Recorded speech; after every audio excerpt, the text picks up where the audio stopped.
First हम देखते हैं वेंचुरी मीटर क्या है. Okay, venturi meter.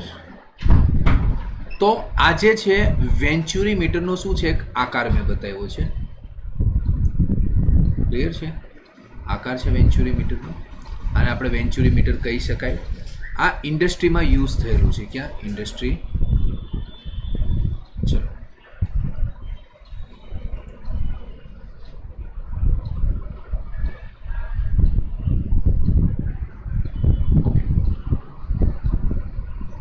તો એ જો વેન્ચુરી મીટર છે એ ક્યાં યુઝ થાય છે? ઇન્ડસ્ટ્રી.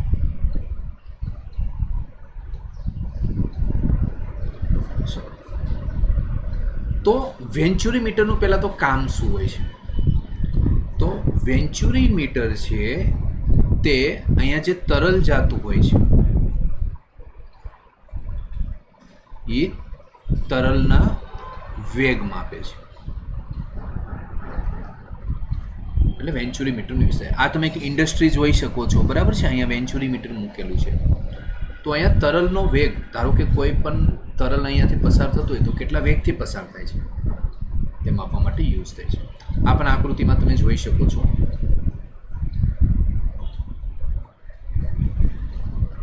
ચલો, હવે આપણે જોઈએ દર ફ્લક્સ કોને કહેવાય. તો કોઈ પણ આડછેદમાંથી એકમ સમયમાં પસાર થતા તરલના દરને શું કહેવાય? દર ફ્લક્સ. તો કોઈ આડછેદ છે, ધારો કે કોઈ આડછેદ છે, એમાં એકમ સમયમાં પસાર થતું જે કાંઈ તરલનું માસ છે એને આપણે દર ફ્લક્સ કહીશું, જેને m/t વડે દર્શાવાય છે. એકમ શું આવશે? તો m છે એનો એકમ આવશે કિલોગ્રામ, t છે એનો એકમ આવશે સેકન્ડ, કિલોગ્રામ પર સેકન્ડ, અને પારિમાણિક સૂત્ર આવશે m1 L0 t -1. ચલો, m = ρ/a/v/t. તો આપને ખ્યાલ છે કે ઘનતા બરાબર શું લખાય? ρ = m/v. v એટલે શું થાય? કદ થાય, બરાબર છે? તો m = લખાય ρ × v. v એટલે અહીંયા શું લીધું છે આપણે? કદ લીધું છે, બરાબર છે? તો v એટલે કદ લીધું છે, તો એરિયા ઇન્ટુ શું આવે? લેન્થ. ચલો, તો રો એ લેન્થ એટલે શું આવશે અહીંયા? v × t. રો એ v t. ક્લિયર? m = મળ્યું ρ/a/v/t. તો t ને ક્યાં લઈ જાઓ તમે?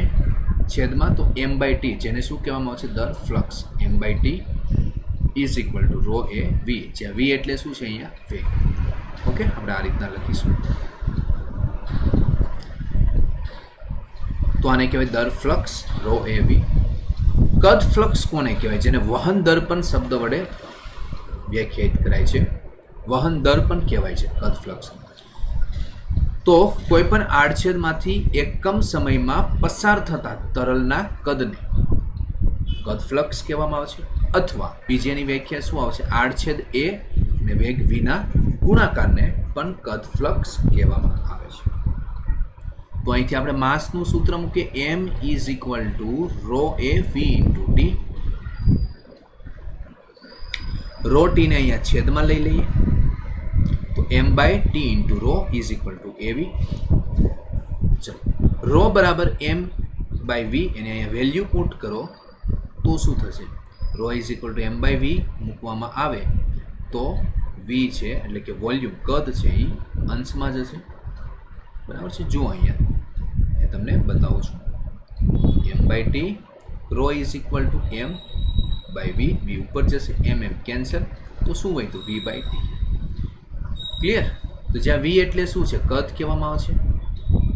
v/t જેને શું કહેવાય? કદ ફ્લક્સ, એટલે a × v. તો જો કદ ફ્લક્સને આ બીજી એક વ્યાખ્યા, આડછેદ a અને વેગ vના ગુણાકારને પણ કદ ફ્લક્સ કહેવામાં આવે છે. એકમ શું છે એમાં? કદ. v કદ છે, કદ એટલે મીટર ક્યુબ, અને નીચે છેદમાં સમય છે એટલે શું આવશે? Second. Metre cube by second. પારિમાણિક સૂત્ર આવશે M naught L cube T minus 1. ચલો તો આ ક્લિયર છે.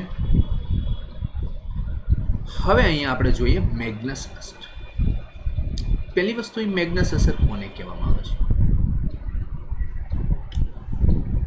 તમે ક્રિકેટમાં જોયું છે કે દડો સ્વિંગ થતો હોય છે, તો એ કઈ રીતના થાય, એની પાછળનું ફિઝિક્સ શું છે એના વિશે આપણે જોઈએ.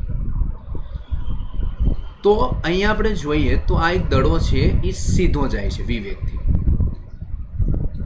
આ સમજી લો કે આ તરલ છે, હવાનું માધ્યમ છે ને હવાની ધારા રેખાઓ છે.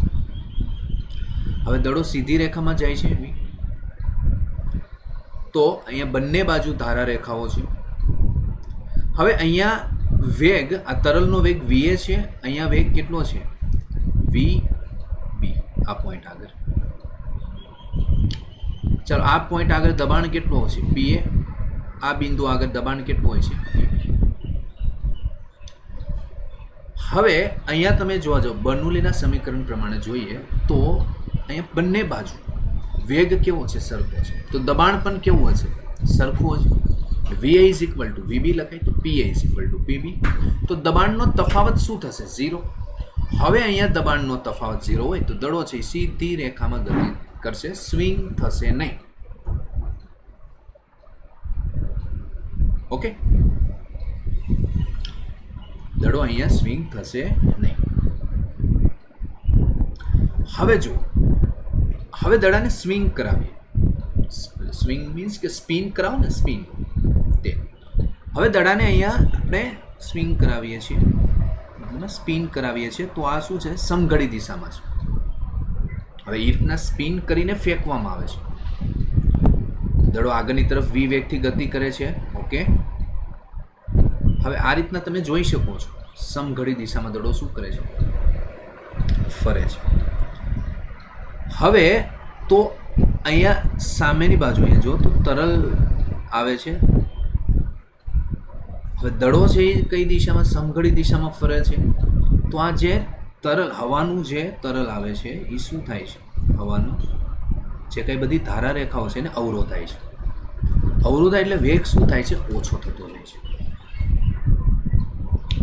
વેગ ઓછો તો બર્નોલી સમીકરણ પ્રમાણે શું થાય, ત્યાં દબાણ કેવું હોય વધુ. એટલે અહીંયા આપણે જોઈએ વી એ કેવો હોય છે ઓછો, તો અહીંયા તે બિંદુ આગળ દબાણ કેવું હોય છે વધુ. ચાલો આ ક્લિયર. અહીંયા જોઈએ, અહીંયા આ જે તરલ છે એનો જે વેગ છે એ કેવો છે, અહીંયા વધારે વેગ છે. કારણ કે અહીંયા તમે જો આ પોઈન્ટ પાસે હજે અહીંયા એક પોઈન્ટ લઈ લેવી, ત્યાં વેગની દિશા અને તરલની દિશા બંને કેવી છે સરખી.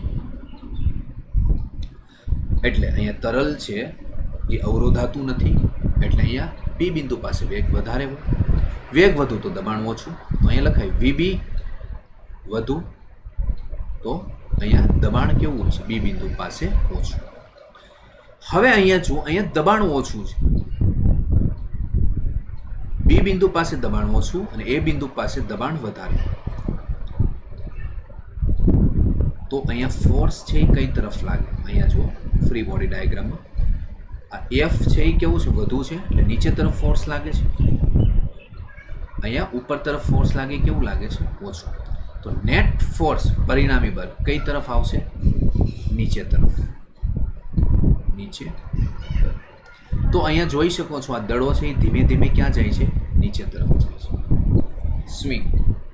ઓકે, સ્વિંગ કરે એવું કહી શકાય. તમે એક આમાં એક એક્સપેરિમેન્ટ પણ કરી શકો. ધારો કે 3rd યા 4th ફ્લોર ઉપર એક દડો લઈને જાઓ, એને સીધો તમે નીચે તરફ, ઓકે, તો સીધો નીચે તરફ જ જશે. હવે એને થોડોક સ્પિન કરાવીને નીચે તરફ પાડશું તો શું થશે, એની દિશા બદલાઈ જશે. તમે ક્રિકેટ મેચમાં જોયું હોય છે કે જે દડો છે એને સ્પિન કરીને ફેંકવામાં આવે, બરાબર છે, તો દડો આ રીતના શું લે છે, વળાંક લે છે, સ્પિન થાય છે. જ્યાં તો આ જે સ્વિંગ થવાની જે કાંઈ ક્રિયા છે એને શું કહેવામાં આવે છે? મેગ્નસ અસર. લિફ્ટ થાય અને મેગ્નસ અસર કહેવામાં આવે છે.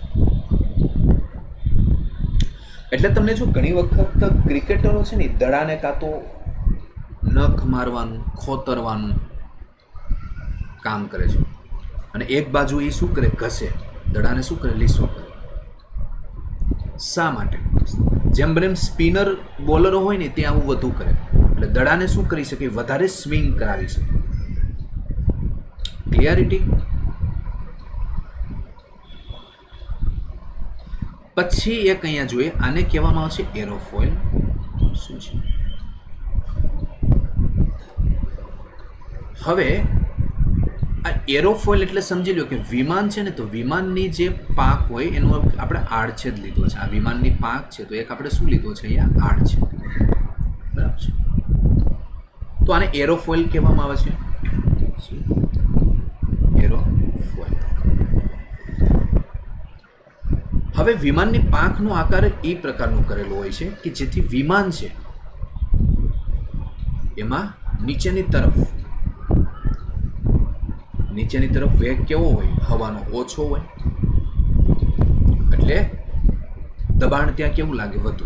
અને ઉપરથી જે દબાણ છે એ કેવું લાગે? ઓછું, કે ત્યાં વેગ વધારે હોય. અને રચના એવો આકાર જ એવો ગોઠવેલો હોય છે કે અહીંથી જે તરલ છે ને એ સહેલાઈથી શું થઈ શકે? ઉપરથી પસાર થઈ શકે. જો સહેલાઈ એટલે તરલનો વેગ કેટલો હોય છે? વધુ. તો બર્નોલીના અસર પ્રમાણે શું થાય? દબાણ ત્યાં કેવું હોય? ઓછું. એટલે સમજી લો કે અહીંયા એક પોઈન્ટ લઈ લેવામાં આવે, એ પોઈન્ટ. તો એ બિંદુ પાસે તમે જુઓ તો વેગ કેવો હોય છે? વી એ વધુ હોય તો ત્યાં દબાણ પી એ કેવું હોય? ઓછું. બરાબર છે. હવે અહીંયા એને આકાર એ પ્રકારનો ગોઠવેલો હોય છે કે અહીંયા તરલ છે ને એ થોડુંક અવરોધાય એટલે એનો વેગ કેવો થવા લાગે? ઓછો થવા લાગે. જો અહીંયા તરલ છે, અહીંયા શું અવરોધાશે ને વેગ ઓછો થાય છે. તો વેગ ઓછો થાય તો ત્યાં દબાણ શું થાય? વધી જાય. તો અહીંયા એક આપણે બિંદુ લઈ લઈએ. જો આ કોઈ એક પોઈન્ટ લઈ લઈએ, બી બિંદુ. તો બી બિંદુ પાસે જોવા જાઓ તો દબાણ કેવું છે? વધુ. અને વેગ કેવો છે? અહીંયા ઓછો. એટલે તમે જુઓ તો અહીંયા ફોર્સ કેવો લાગે? વધારે લાગે. બી તરફ આ ઉપર તરફ ફોર્સ કેવું લાગે? વધુ લાગે છે. અને મતલબમાં નીચેથી ઉપર તરફ ફોર્સ વધારે લાગે. બી બિંદુ પાસે જે બળ છે ઉપર તરફ વધુ લાગે એટલે વિમાન છે શું હોય છે? હવામાં મતલબમાં ગતિ કરી શકે. ક્લિયર? ચાલો, આમાં બીજા પણ ફેક્ટર આમાં અસર કરતા હોય કે વિમાનની પાંખ અહીંયા ફેન રાખેલો હોય છે તો એ ફેનનું પણ શું કામ હોય છે? હવાને શું કરે? પાતળી કરે અને હવાનો વેગ શું કરે? અહીંયા ઉપર તરફ વધારે. ઓકે, એટલે અહીંયા દબાણ કેવું ઉત્પન્ન થાય? ઓછું. અને નીચે અહીંયા દબાણ કેવું થાય? વધુ. એટલે વિમાન સહેલાઈથી વહન કરી શકે. ક્લિયર? તો એરોફોઇલ વિશે છે.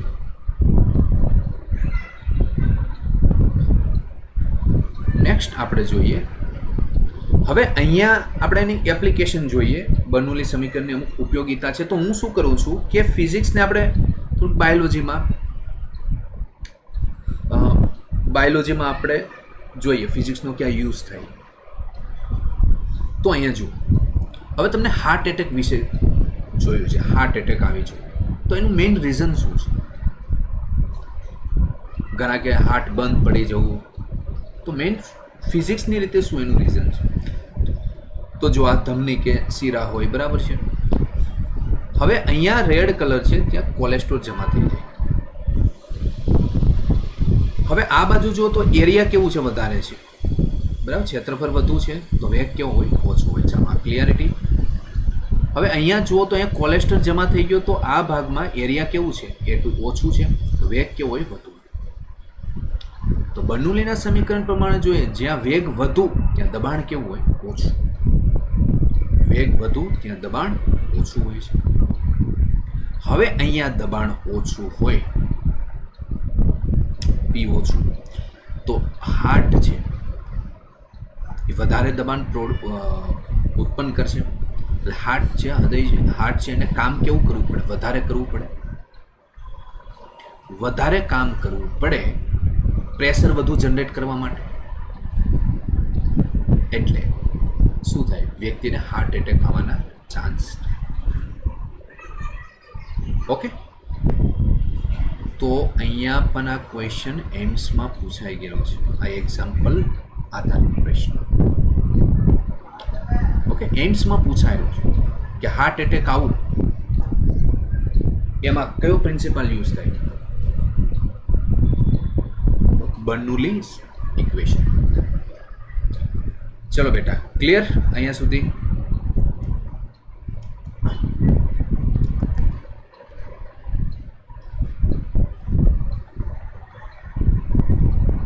ઓકે, ચલો નેક્સ્ટ આપણે જોઈએ ટોરિસિલનો નિયમ, મોસ્ટ આઈએમપી. આને રિલેટેડ ઘણા ખરા ક્વેશ્ચન પૂછાયેલા છે. જો ટોરિસિલનો પ્રિન્સિપાલ શું કહે છે, તો એક પાત્ર છે, અહીંયા નીચે પાત્ર લીધું છે, નીચે આપણે એક નાનો અમથો હોલ પાડવાનો છે. હવે ઉપરના ભાગનું ક્ષેત્રફળ કેટલું છે? A1 છે. નીચેના હોલ છે એનું ક્ષેત્રફળ કેટલું છે? A2 છે. A2 લેસોર A1, એટલે કે A2 છે, એટલે કે જે હોલનું ક્ષેત્રફળ છે એ જે આ પાત્રનું જે ઉપરના ભાગનું ક્ષેત્રફળ છે એની કરતાં ખૂબ ઓછું છે. હવે પાત્રની ઊંચાઈ કેટલી લીધી છે? h ઊંચાઈ સુધી શું ભરેલું છે? પ્રવાહી ભરેલું છે. પાત્ર ખુલ્લું છે એટલે અહીંયા શું આવે? વાતાવરણનું દબાણ PA જેટલું લાગે છે. હવે અહીંયા જો તો y = 0, y = h, ઊંચાઈ લઈ લીધી. હવે અહીંયા ભાગ ખુલ્લો હોય તો અહીંયા પણ વાતાવરણનું દબાણ કેટલું લાગે છે? PA જેટલું લાગે. હવે આમાંથી તરલ બહાર નીકળે તો એનો વેગ કેટલો હોય છે? V2. V2 આપણે શોધવાનું છે. ઓકે, ચાલો તો અહીંયા આપણે શું યુઝ કરીએ? બર્નોલીનું સમીકરણ ઉપયોગ કરીએ, સમીકરણ પ્રમાણે. ચાલો અહીંયા ઉપરનો ભાગ લઈએ તો PA + 1/2 ρV1². હવે અહીંયા તરલ હોય એનો વેગ કેવો હોય? ખૂબ ઓછો હોય, એટલે શું આપણે લઈ લઈએ છીએ? કન્સિડર કરી લઈએ છીએ 0. ક્લિયર? 0 લઈ લઈએ છીએ. જોઈએ આપણે આગળ હજી તો 1/2 ρV1² + ρgh, ઊંચાઈ h છે તો ρgh = અહીંયા પણ હવે નીચેના ભાગ લઈએ, આ 8 છે પાસે, તો અહીંયા PA વાતાવરણનું દબાણ PA છે +1/2 ρV2² + ρg 0. શું કરવા? કારણ કે ઊંચાઈ કેટલી છે? y = 0. ઓકે, નીચેના તળિયા પાસે હોલ છે એટલા માટે. ચાલો તો PA કેન્સલ થઈ ગયા, રો આ 0 થઈ જશે. ચાલો તો આપણે કયું ઇક્વેશન લખ્યું? ρV1²/2 + ρgh = 1/2 ρV2². રો આપણે કેન્સલ કરી નાખ્યું, બરાબર છે, GH ને કરતા બનાવી દીધા. તો અહીંયા V1² છે એ કયું? જમણી તરફ જશે. તો શું મળશે આપણે? 1/2 V2² - V1² = GH. ચાલો તો એક સમીકરણ મળ્યું, V2² - V1² = 2GH. ઓકે, આ સમીકરણ જો તો તમને જાણીતું લાગે છે, બરાબર છે, એક જાણીતા સમીકરણ જેવું તમને લાગે છે. જ્યારે પદાર્થને ઉપરથી ફેંકવામાં આવતો હતો ત્યારે આપણે 1 ડાયમેન્શન મોશનમાં સમીકરણ જોઈ ગયા છે, V² - U² = 2GH. ઓકે, હવે અહીંયા વેગ છે ને V1 એ 0 લઈ લેવા છે, ખૂબ ઓછો એટલે 0 લઈ લઉં છું, તો V2² = 2GH લખાય. તો V2 = √2GH. જો અહીંયા તમે જોઈ શકો છો, h ઊંચાઈનો ટાવર છે, અહીંયાથી કોઈ પદાર્થને મુક્ત પતન કરાવવામાં આવે. શું મુક્ત પતન કરાવવામાં આવે? એટલે એનો પ્રારંભિક વેગ 0 હોય તો આ જે પથ્થર છે, કોઈ પદાર્થ છે, એ નીચે તરફ આવે. નીચે તરફ આવે તો G પણ કઈ તરફ લાગે? નીચે તરફ લાગે છે. તો એના માટેનું આપણે અચળ પ્રવેગી ગતિના સૂત્ર યુઝ કરીએ. V² - U² = 2GH. પ્રારંભિક વેગ 0 છે તો V² = 2GH, તો V = √2GH. પણ આનો મતલબ શું થાય? શું કહેવા માંગે છે? તો પ્રવાહીની મુક્ત સપાટીથી h ઊંડાઈએ બહાર આવતા પ્રવાહીનો વેગ h ઊંડાઈએ વેગથી બહાર આવતા પ્રવાહીનો વેગ તેટલી જ ઊંચાઈએથી મુક્ત પતન થતા પદાર્થના અંતિમ વેગ જેટલો હોય છે. આ જો મુક્ત પતન થતો પદાર્થનો અંતિમ વેગ કેટલો છે? √2gh. ને અહીંયા જુઓ બહાર આવતું પ્રવાહી અહીંયા એનો વેગ કેટલો છે? v2 √2gh. બંનેના વેગ કેવા હોય છે? સરખા. આને શું કહેવામાં આવે છે? ટોરિસિનનો નિયમ. ફરીથી પ્રવાહીની મુક્ત સપાટીથી એ જ ઊંડાઈએ કોઈ હોલ હોય ત્યાંથી બહાર આવતા પ્રવાહીનો વેગ તેટલી જ ઊંચાઈએ મુક્ત પતન પામતા પદાર્થના અંતિમ વેગ જેટલો હોય. આ ટોરિસિન લાવ કહે છે. ચલો તો અહીંયા સુધી ક્લિયર છે બધાને? હવે આપણે આગળ વધીએ આમાં. હવે ધારો કે તમને એવો પણ વિચાર આવે કે હોલ છે એ આપણે અહીંયા ઉપરની સપાટીથી એ જ ઊંડાઈ પાસે રાખીએ તો વેગ કેટલો હોય? અવધિ કેટલી હોય? શું ફાઇન્ડ કરવું છે? રેન્જ આર અવધિ. જોઈએ એક પાત્ર લીધું છે, એની ઊંચાઈ કેટલી છે? h, કેપિટલ H ઊંચાઈ સુધી પ્રવાહી ભરેલું છે. ઓકે, ઉપરની સપાટીથી સ્મોલ h ઊંડાઈ પાસે એક હોલ રાખેલું છે. ક્લિયર? તો મને કહો એટલી આ જે છે એ કેટલી થશે? અહીંયા તળિયેથી હોલ વચ્ચેની ઊંચાઈ કેટલી થશે? કેપિટલ H માઇનસ H થશે.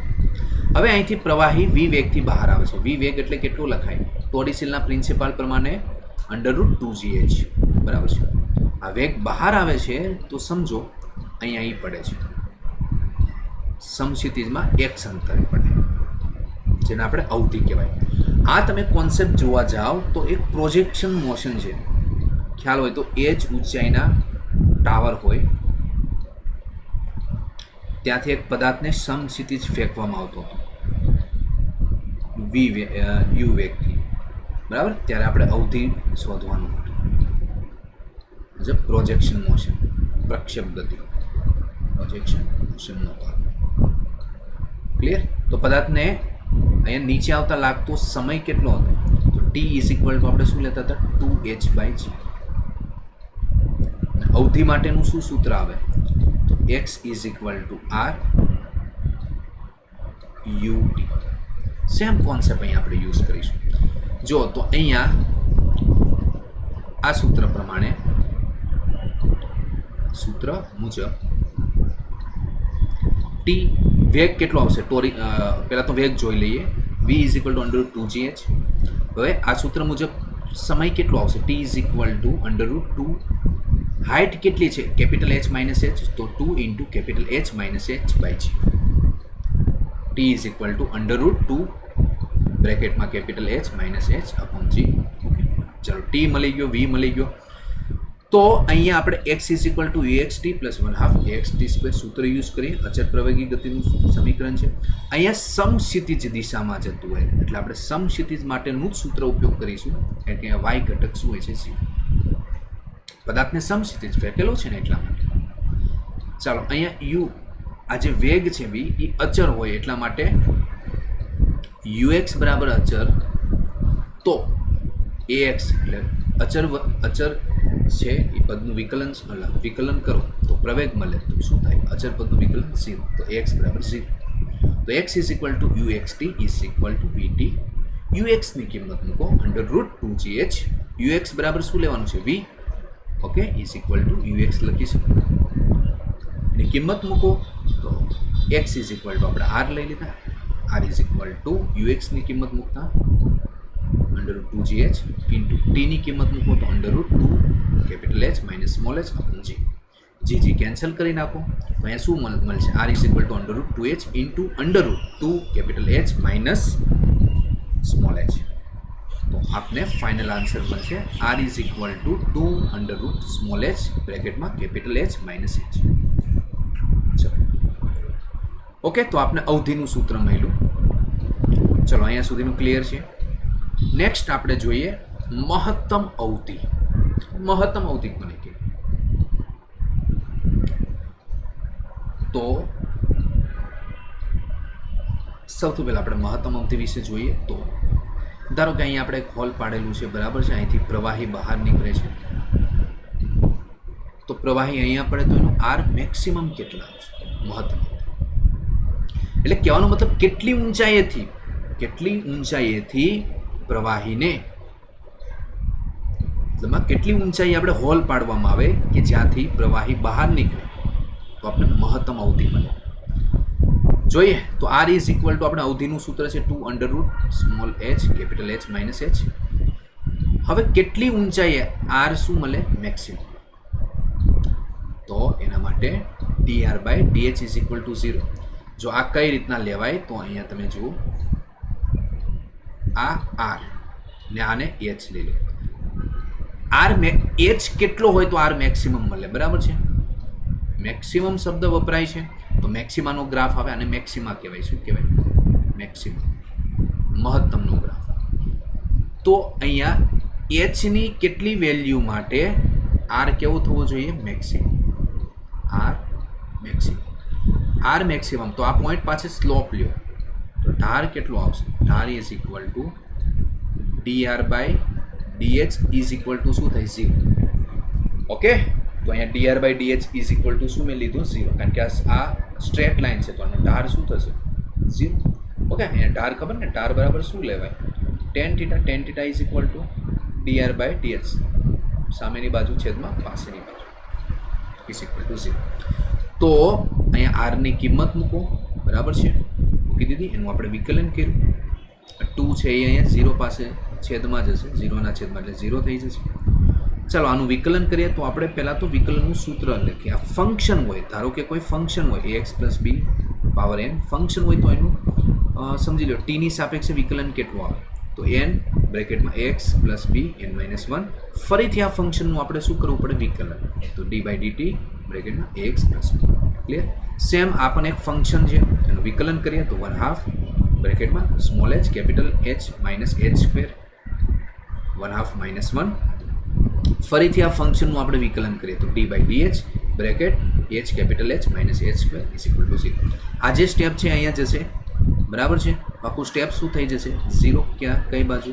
તો અહીંયા મોકલી દો તમે, છેદમાં 0 થઈ જશે. તો શું વધશે? d બાય dh બ્રેકેટમાં small h capital h minus h is equal to 0.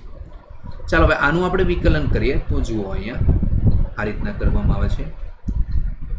Capital H common લઈ લો, સ્મોલ h ની સાપેક્ષે છે ને, તો આ રીતના લખાય dh by dh minus d by dh h square is equal to 0. ચાલો તો આનું વિકલન શું આવશે? h ની સાપેક્ષે h નું વિકલન આવશે 1, તો અહીંયા ખાલી કેપિટલ H વધશે. ઓકે, અને આ h સ્ક્વેરનું વિકલન શું થશે? 2h. ઓકે, તો h minus 2h is equal to 0. તો h ને કરતા બનાવો તો શું આવે? Capital H by 2. Small h સમજી લો કે અહીંયા લીધું. ઓકે, સ્મોલ h ની આપણે વાત કરીએ તો સ્મોલ h ઊંડાઈ આપણે હોલ લીધેલું. ઓકે, તો કિંમત મૂકો. આન્સર શું આવ્યો? h is equal to h by 2. તો h બાય 2 ઊંડાઈ પાસે હોલ રાખવામાં આવે, એટલે મતલબ મધ્યમાં રાખવામાં આવે તો અવધિ કેવી મળે? મેક્સિમમ. અથવા તો નીચેથી h બાય 2 ઊંચાઈએ હોલ પાડવામાં આવે તો અહીંયા પ્રવાહી છે એની અવધિ કેટલી હોય? મેક્સિમમ. એટલે કે અહીંયા તે સમસ્થિતિમાં મહત્તમ અંતર કાપે પડે. ચલો અહીંયા લગીનું ક્લિયર છે.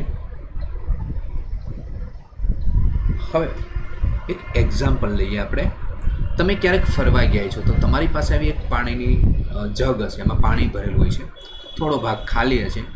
તો જો અહીંથી પાણી એમ ધીમું આવે અથવા ન આવે, એટલે તમને એવું લાગે કે પાણી ખલાસ થઈ ગયું હોય, તો તમે તો એમ વિચારો કે પાણીનું તો જગ તો આપણે ભરેલો જ છે, પાણી તો ખલાસ નથી, તો પાણી કેમ નથી? તો તમને કોઈ એવું સજેશન આપે, ભાઈ આ જે ઢાંકણ છે ને, ઢાંકણ ખોલી નાખો.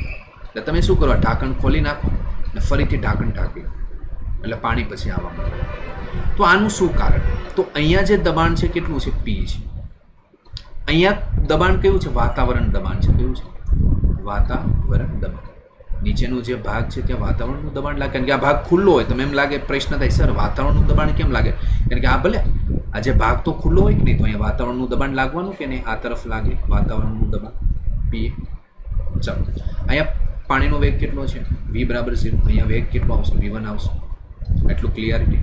ચાલો h ઊંચાઈ સુધી પાણી ભરેલું છે એટલે y બરાબર 0 લઈ લો, y is equal to h લઈ લો. ઓકે, તો હવે પછી આપણે શું જોયું, અહીંયા આપણે શું કરીએ, અહીંયા બર્નોલીના સમીકરણનું આપણે શું કરીએ, ઉપયોગ કરીએ, બરાબર છે. તો p plus rho gh plus 1/2 rho v square is equal to, ચાલો યુઝ કરીએ બર્નોલીઝ ઇક્વેશન. તો અહીંયા જુઓ, હવે આપણે શું કરીએ, યુઝ કરવામાં આવે તો અહીંયા ઉપર દબાણ કેટલું છે, p. એ વાતાવરણ દબાણ કરતાં ઓછું છે, સમજી લો. અહીંયા વાતાવરણનું દબાણ વધુ છે, અહીંયા ઉપર ખાલી ભાગ છે ને દબાણ p છે, જે વાતાવરણ દબાણ કરતાં ઓછું છે. તો થશે કેવું, લખીએ પહેલાં p પ્લસ રો gh, ચલો પ્લસ 1/2. અહીંયા v બરાબર 0 છે, ચાલો પહેલાં બર્નોલી સમીકરણ લખી દઈએ, v square is equal two નીચે pa રો g h, અહીંયા 1 લઈએ, ચલો બરાબર છે. તો અહીંયા 2 લઈ લો પ્લસ 1/2 રો v2 સ્ક્વેર. ચાલો હવે અહીંયા જુઓ તો આ સ્ટેપ 0 થઈ જશે કારણ કે y બરાબર 0 છે, બરાબર છે. અહીંયા આપણે કામ કરીએ, y લઈ લઈએ, y1 y2, બરાબર છે. તો y1 બરાબર h, y2 બરાબર 0. તો આ સ્ટેપ 0 થઈ જશે. ઓકે, અહીંયા વેગ v બરાબર 0 છે, તો આ પણ સ્ટેપ 0 થઈ જશે. તો વધ્યું શું, p plus rho gh is equal to pa plus 1/2 rho v2 square. ચાલો સોરી, આપણે v1 લીધું છે તો v1 સ્ક્વેર લઈ લઈએ. Okay, clear. હવે અહીંયા તમે જોઈ શકો છો કે દબાણ p એ વધુ હોય, અહીંયા દબાણ ઓછું છે, p ઓછું છે, p એ વધારે છે, બરાબર છે. તો આ ઇક્વેશન સમતુલ્ય કરવા માટે અહીંયા વેગ કેટલો હોવો જોઈએ, ઓછો, અને અહીંયા હાઇટ કેવી હોવી જોઈએ, વધારે. તો અહીંયા વેગ v1 છે ઓછો, એટલે અહીંથી પાણી કેવું બહાર આવે, ધીમું બહાર આવે, અથવા નો પણ આવે. ક્લિયર? ઓકે, કારણ કે સ્વાભાવિક છે, અહીંયા p દબાણ ઓછું છે, p એ વધારે છે વાતાવરણ દબાણ, એટલે શું કરે, અહીંથી આમ દબાણ વધારે, એટલે પાણીને બહાર આવવા દે નહીં. ચાલો નેક્સ્ટ આપણે એક્ઝામ્પલ જોઈએ. ઘણી વખત જગ એટલો ભરેલો હોય તો પાણી નું આવે, એટલે તમે જગને શું કરો, ત્રાસો કરો. ત્રાસો કરો એટલે શું આવે, પાણી બહાર આવવાનું ચાલુ થાય. આવો અનુભવ તમે કરેલો છે. ત્રાસો કરવામાં આવે તો ટોરિસેલ પ્રિન્સિપલ પ્રમાણે v is equal two √2gh થાય. h છે એ શું થાય, વધી જાય. પહેલાં અહીંયા h કેવી હોય છે, h ડેશ હોય, h નાની હોય, ઓછી હોય ઊંચાઈ. હવે અહીંયા h કેવી થઈ ગઈ, વધુ થઈ ગઈ. ઓકે, h વધી ગયો એટલે અહીંયા વેગ વધી ગયો, એટલે પાણી શું આવશે, વધુ વેગથી બહાર આવશે. ઓકે, આ તો આ એક્ઝામ્પલ નંબર 2 સિમ્પલ. ચલો તો આપણે ક્વેશ્ચન જોઈએ. ક્વેશ્ચન નંબર તમે જુઓ તો 37મો ક્વેશ્ચન છે. જો ક્વેશ્ચન શું કહેવા માગે છે, તો એક એરોપ્લેનની સમક્ષિતિજ સમતલમાં રહેલી પાંખ ઉપર હવાની ઝડપ 120 મીટર પર સેકન્ડ છે અને નીચે તે 90 મીટર પર સેકન્ડ છે. જો હવાની ઘનતા 1.3 કિલોગ્રામ પર મીટર ક્યુબ હોય તો પાંખ ઉપર અને નીચે દબાણનો તફાવત કેટલો હોય. પાંખની જાડાઈ અવગણવાની છે. નીટ 2013માં પૂછાયેલો પ્રશ્ન છે. જો આ પ્લેન છે, સમજી. હવે અહીંયા આપણે જોઈએ તો આ પ્લેનમાં આ રીતના ઉપરથી હવા જતી હોય છે ફ્લુઇડ, ને એક બાજુ આ નીચેથી જતી હોય છે, બરાબર છે. તો સમજી લો, ઉપર પાંખની ઉપર હવાની ઝડપ કેટલી છે, v1 is equal to 120 metre per second, અને નીચે ઝડપ કેટલી છે, v2 is equal to 90 metre per second. હવે બર્નોલીના પ્રિન્સિપલ પ્રમાણે અહીંયા વેગ વધુ છે તો દબાણ કેવું હોય છે, દબાણ ઓછું હશે ઉપર. અહીંયા વેગ ઓછો છે નીચે તરફ, તો દબાણ કેવું હશે, વધુ. ચાલો તો અહીંયા તમે જુઓ તો દબાણ કેટલું લાગતું હોય છે, P2. અહીંયા ઉપર તરફ આ રીતના દબાણ જુઓ તો કેટલું લાગતું હોય છે, P2.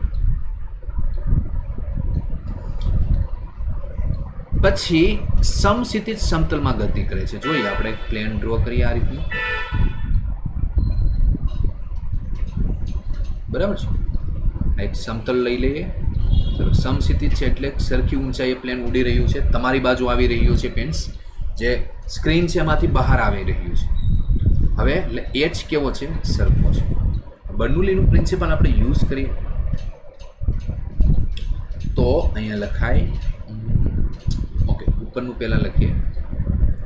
ચાલો, તો P1 plus 1/2 rho V1 square is equal to P2 plus 1/2 rho V2 square. Okay, ચલો, રો જે એચ તો શું થઈ જશે? કેન્સલ, 0 થઈ જશે. હવે અહીંયા તમે જુઓ તો દબાણ ક્યાં વધુ છે? નીચે તરફ. તો P2 માઇનસ P1 કરી નાખો તો અહીંયા લખાય 1/2 rho V1 square minus V2 square. Okay, ચલો, ક્લિયર. શોધવાનું શું છે આપણે? દબાણનો તફાવત. તો દબાણનો તફાવત થઈ ગયો. ઓકે, તો દબાણનો તફાવત P2 માઇનસ P1, કિંમત મૂકી દઈએ 1/2. રોની કિંમત મૂકો. Rho is equal to 1.3 kilogram per metre cube into V1 square. V1 કેટલા આપેલા છે? 120. તો 120નો સ્ક્વેર માઇનસ 90 સ્ક્વેર. ચલો, તો આનો સ્ક્વેર કરી દઈએ. તો પેલા અહીંયા 10 છે ને, એને કોમન કાઢી નાખો. કોમન કાઢો એટલે શું થઈ જશે? 100. ઓકે, હવે એનો સ્ક્વેર કરો. 144, 81. ચલો, તો કેટલા આવશે? 144 minus 81 into 100 into 1.3 divide by 2. તો આપણો આન્સર આવે છે 4095 પાસ્કલ. 4095 પાસ્કલ. ચલો, ક્લિયર. તો આ બે વચ્ચે દબાણનો તફાવત કેટલો હોય છે? 4095 પાસ્કલ. એટલે આપણું પ્લેન છે સમક્ષિતિજ દિશામાં ઉડી શકે. ચાલો, ક્લિયર. નેક્સ્ટ ક્વેશ્ચન ઉપર આપણે ફોકસ કરીએ. 38 ક્વેશ્ચન છે. અદબન્ય પ્રવાહી એક સમક્ષિતિજ નળીમાં વહે છે. બિંદુ એ પાસે નળીની ત્રિજ્યા x છે, બી પાસે ત્રિજ્યા x/2 છે. તો બિંદુ એ અને બિંદુ બી પાસે તરલના વેગનો ગુણોત્તર. ચાલો, 2016માં પૂછાયેલો છે. આ એક સમક્ષિતિજ નળી લઈ લઈએ. ચલો,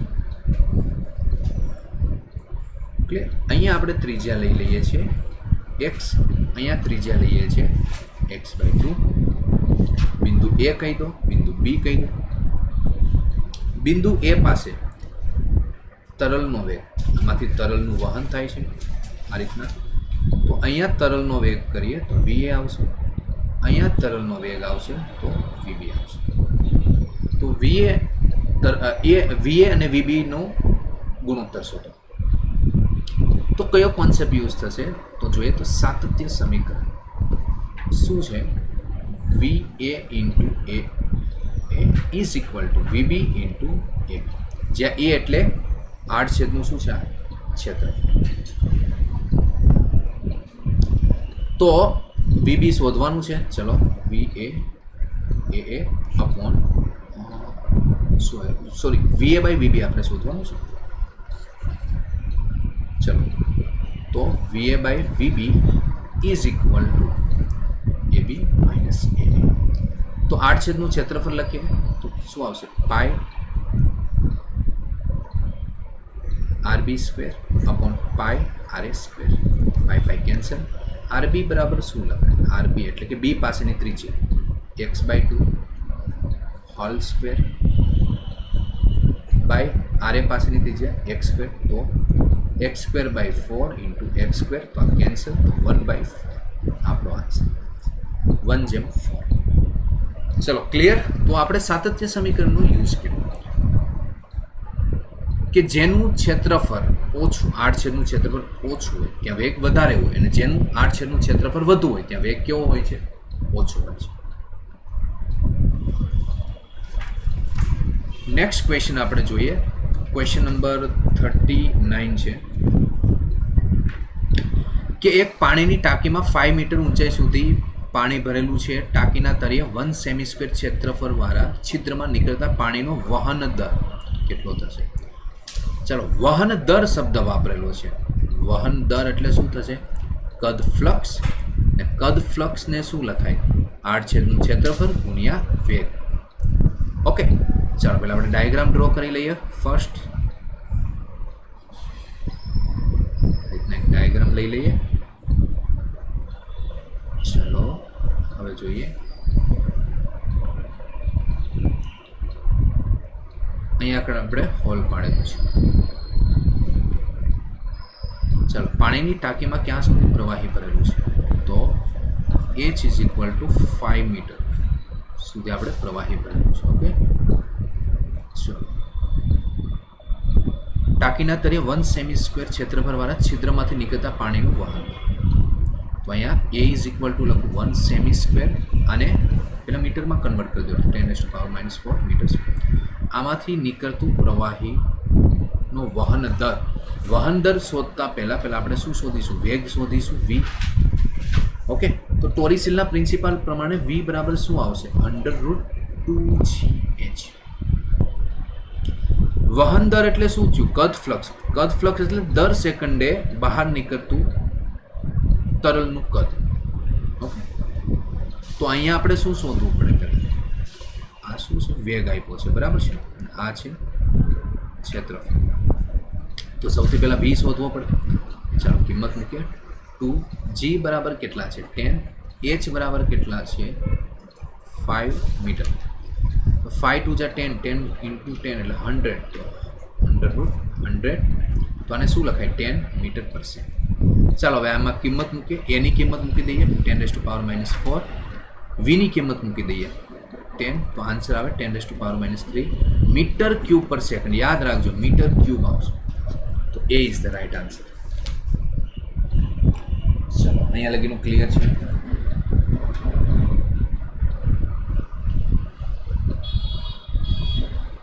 નેક્સ્ટ આપણે 40 નંબરનો ક્વેશ્ચન જોઈએ. 0.25 મીટર સ્ક્વેર આડછેદના ક્ષેત્રફળ ધરાવતી નળીમાંથી 100 સેમી ક્યુબ પર સેકન્ડના દરથી લોહી વહે છે.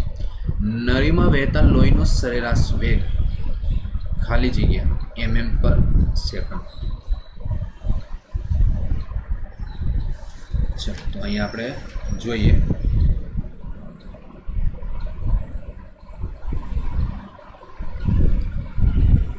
એક નળી છે, સમજી. ઓકે, ક્ષેત્રફળ કેટલું છે? 0.25 મીટર. આ નળીમાંથી 100 સેમી ક્યુબ પર સેકન્ડના દરથી લોહી વહે છે, બરાબર છે. તો કદ ફ્લક્સ કેટલું થશે? 100 સેમી ક્યુબ પર સેકન્ડ. હવે જવાબ છે mm-માં, તો આપણા મીટર સ્ક્વેર છે એને પણ સેમીમાં કન્વર્ટ કરી નાખીએ. 0.25 મીટર સ્ક્વેર એટલે 10⁻⁴ semi square. Sorry, 10⁻+4 semi square. તો આને શું લખાશે? 25 × 10⁻² સેમી સ્ક્વેર. ચલો, આ લગીનું ક્લિયર. હવે નળીમાં વહેતા લોહીનો સરેરાશ વેગ. વેગ શોધવાનો છે, v શોધવાનો છે. ચાલો, તો અહીંયા આપણે યુઝ કરીએ કદ ફ્લક્સનું સૂત્ર. કદ flux is equal two a ×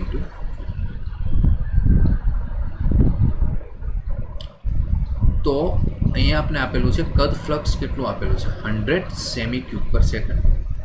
area કેટલું આપેલું છે? એરિયા આપેલું છે આપણે 25 × 10⁻². વેગ શોધવાનો છે. 10⁻² અને 100 કેન્સલ, તો v ઇઝ ઇક્વલ ટુ 1/25. ચલો, આને શું લખીએ? 1/25, તો 0.0 શું છે? સેમી. ચલો, અહીંયા લગીનું ક્લિયર છે. તો આને mm-માં કન્વર્ટ કરો તો 0.4 શું આવશે? mm. ઓકે, સેમી છે, સેમી પર સેકન્ડ આવશે, mm પર સેકન્ડ. ચલો, clear. Because 1 semi is equal two 10 mm. તો આન્સર આવશે d is equal two 0.4 mm પર સેકન્ડ. ચલો, તો અહીંયા લગીની ક્લિયરિટી છે.